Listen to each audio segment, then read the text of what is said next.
Ce n'est pas nécessairement facile pour toute la famille. C'est sûr que quand on a un conjoint, ça nécessite que on s'autorise des moments d'amoureux, des soupers d'amoureux de temps en temps où je vais devoir me forcer pour manger à une heure plus proche et lui va devoir s'autoriser à manger à une heure un petit peu plus tardive pour se rencontrer au milieu.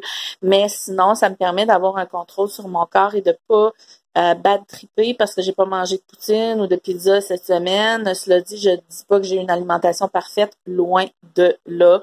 Je mange trop peu de légumes, ce qui est une mauvaise chose. Je suis une fan de yogourt, donc si je ne pouvais manger qu'une seule chose pour la fin de mes jours, ce serait du yogourt, honnêtement. Donc, ça aide beaucoup.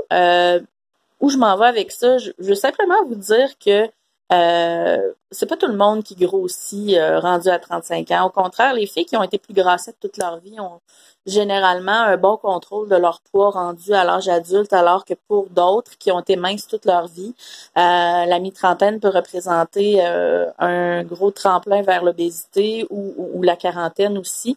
Hier, je suis allée à la piscine, je me sentais bien, j'ai l'impression que mes vêtements sont beaucoup plus grands qu'ils les étaient et j'ai plus d'énergie aussi. Ça vient aussi avec l'été, le fait que je suis malade l'hiver.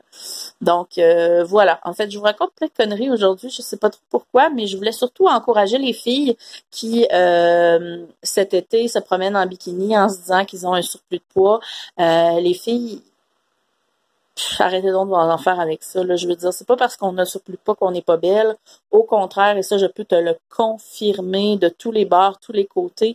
Les gens qui viennent me voir, les gens qui me complimentent ne sont pas juste des hommes de 60 ans qui aimaient les bonnes boulottes du temps. Là. Non, c'est vraiment, vraiment, vraiment des hommes jeunes de notre génération, parfois des hommes qui sont vraiment mignon, qu'on se dit, ben voyons comment ça se fait qu'il est pas avec une petite pitoune de 120 livres. La réponse est simple, c'est que ça plaît pas à tout le monde. Et j'ai l'impression que présentement, on est en train de faire une espèce d'avancée. Je sais pas, c'est peut-être moi qui capote, mais j'ai l'impression qu'on évolue à ce niveau-là, ou c'est peut-être moi qui évolue personnellement et qui a l'impression que les autres ont un œil moins critique. Je ne sais pas. Donc, un sujet plutôt sérieux aujourd'hui. Sinon, je voulais vous adresser un mot concernant la libido des femmes ménopausées.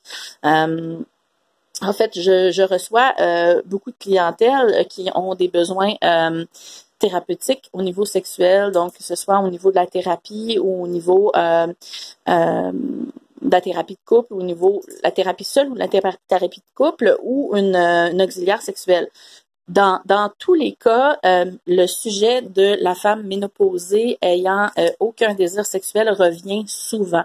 On me demande, mais à un moment donné, quand ma conjointe ne veut plus rien savoir, qu'est-ce que je suis censée faire? Il y a beaucoup de choses à faire avant de commencer à tromper votre conjointe, sachez-le. Je ne critiquerai jamais vos choix, mais je pense que une perte de libido dans le couple est quelque chose d'inévitable avec les années et que rien ne sert de le tasser de côté. Il faut essayer d'en parler, il faut essayer de régler la chose parce que sinon, effectivement, ça peut mener à de l'infidélité ou ne serait-ce que d'un sens ou de l'autre.